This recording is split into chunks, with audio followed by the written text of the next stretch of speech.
pertumbuhan bisnis dunia perbankan tengah diguncang oleh pandemi COVID-19. Sehingga berbagai tantangan ini akan membutuhkan analisis strategi guna untuk keberlanjutan sektor perbankan dalam situasi pandemi COVID-19. Dunia perbankan diharapkan dapat melakukan efisiensi operasional, termasuk melalui transformasi digital. Hal serupa juga dihadapi oleh Maybank Indonesia, salah satu bank swasta internasional terkemuka.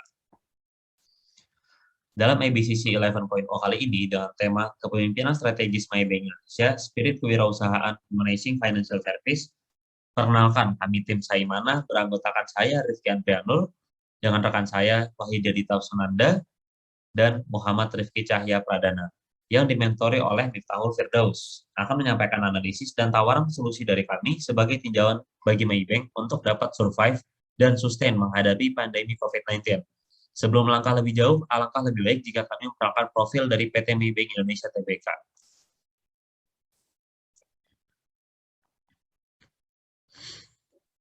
Maybank Indonesia yang sebelumnya bernama PT Bank Internasional Indonesia Tbk didirikan pada tanggal 15 Mei tahun 1959. 30 tahun kemudian, pada 1989, Maybank Indonesia mencatatkan sahamnya sebagai perusahaan terbuka di Bursa Efek. Hingga 2020, Maybank Indonesia telah mengelola simpanan nasabah sebesar 115 triliun dan memiliki total aset senilai 173,2 triliun pada akhir Desember 2020, dengan memiliki 361 cabang, 22 mobil kas keliling, dan 1.428 ATM.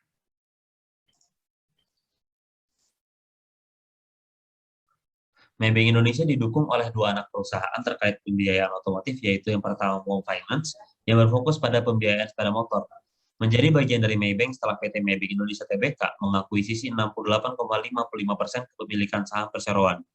Maybank Finance yang berfokus pada pembiayaan mobil, alat berat, dan mesin industri dimiliki oleh PT Maybank Indonesia Tbk sebesar 99,99%.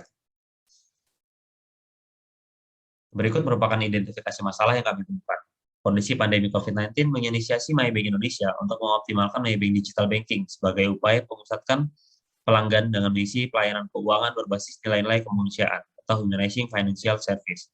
Maybank Indonesia berusaha untuk mensimplifikasi pelayanan berbasis financial technology sebagai upaya menjaga keseimbangan antara managing shareholder expectation dan social responsibility.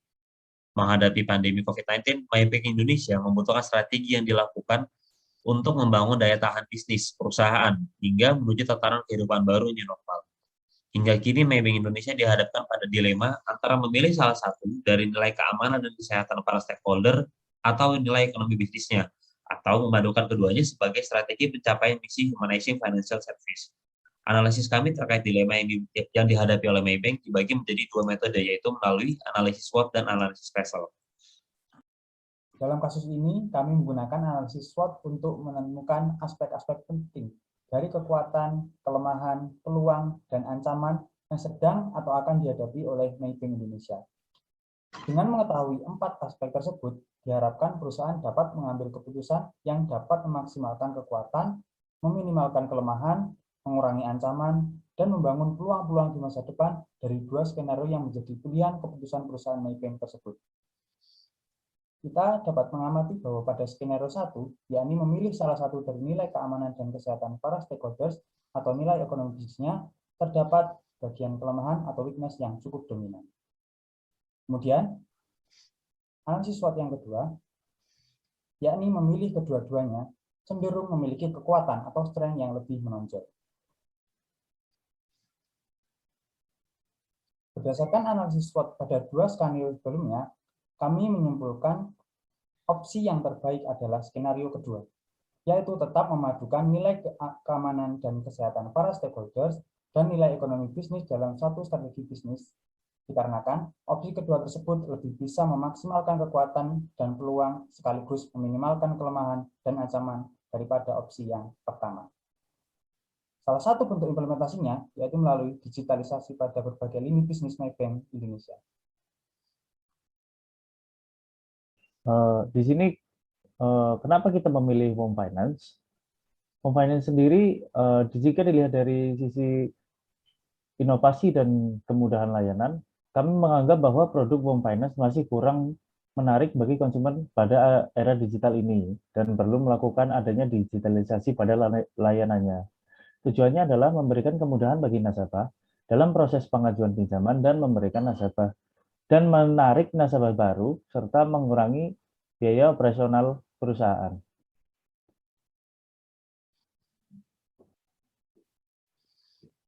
Data menunjukkan pertumbuhan penjualan kendaraan tetap mengalami peningkatan walaupun terjadi resesi ekonomi akibat COVID-19 pada tahun 2020 sampai 2021.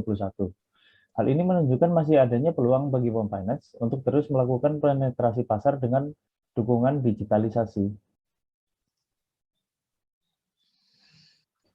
Di sisi lain, dengan masuknya COVID-19 juga ke Indonesia membuat tekanan yang cukup berat untuk perekonomian Indonesia serta semua sektor industri di Indonesia. Tidak terkecuali pada Home Finance sendiri yang tercermin pada penurunan total pembiayaan serta piutang pembiayaan pada tahun 2020. Kurangnya minat masyarakat dalam menggunakan layanan Home Finance juga tercermin dari tren piutang pembiayaan konsumen yang dikelola oleh perusahaan mengalami penurunan terbesar dalam 5 tahun. Oleh karena itu, kami menganggap bahwa digitalisasi Home Finance itu sangat penting dan perlu dilakukan untuk menciptakan competitive advantage. Untuk mengkaji solusi yang kami tawarkan berikut, kami menggunakan analisis Pestel. Analisis ini dirasa tepat karena dapat melihat faktor eksternal yang mempengaruhi keputusan perusahaan. Pestel sendiri terdiri dari politik, ekonomi, sosial, teknologi, legal, dan environment.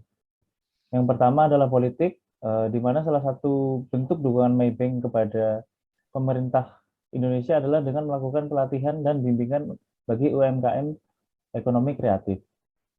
Dari sisi ekonomi sendiri, fintech memberikan sumbangan untuk penyaluran dana kredit sebesar 7,64 triliun pada tahun 2018.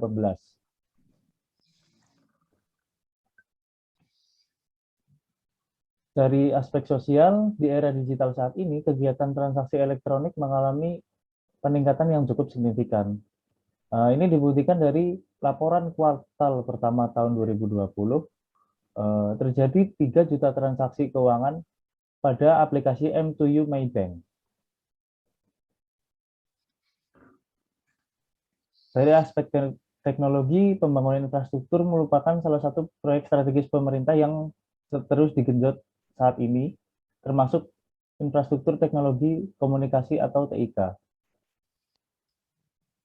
Dari sisi legal, dengan adanya aturan baru dari OJK dan Bank Indonesia, memungkinkan sebuah kolaborasi antara perbankan dan fintech, dan memungkinkan juga perbankan konvensional untuk bertransformasi menjadi bank digital. Yang terakhir, aspek lingkungan atau environment, pada kuartal pertama 2020 terdapat 362 perusahaan fintech. Terjadi peningkatan yang cukup signifikan dibandingkan tahun 2016 yang hanya ada 24 perusahaan fintech. Dari penjabaran sebelumnya dapat disimpulkan bahwa analisis Pestel memberikan tambahan pertimbangan serta memperkuat alasan untuk mendigitalisasi PT Home Finance.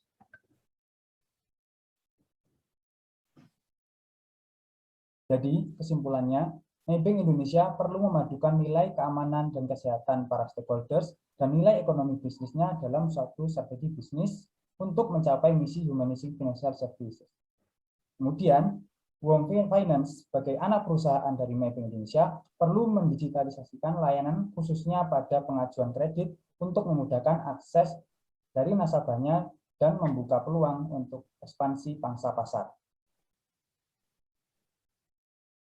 Saran yang kelompok kami berikan, yang pertama, sebaiknya pimpinan Maybank Indonesia tidak larut dalam kebimbangan dan segera mengambil tindakan untuk kebijakan perusahaan ke depan. Memadukan antara nilai keamanan dan kesehatan para stakeholders dengan nilai ekonomi bisnis perusahaan dalam satu strategi bisnis merupakan opsi terbaik yang bisa diambil. Kedua, cara perusahaan agar mampu bertahan dalam situasi ini yaitu dengan mengoptimalkan salah satu anak perusahaan Maybank yang potensial, yakni Home Finance yang belum terdigitalisasi.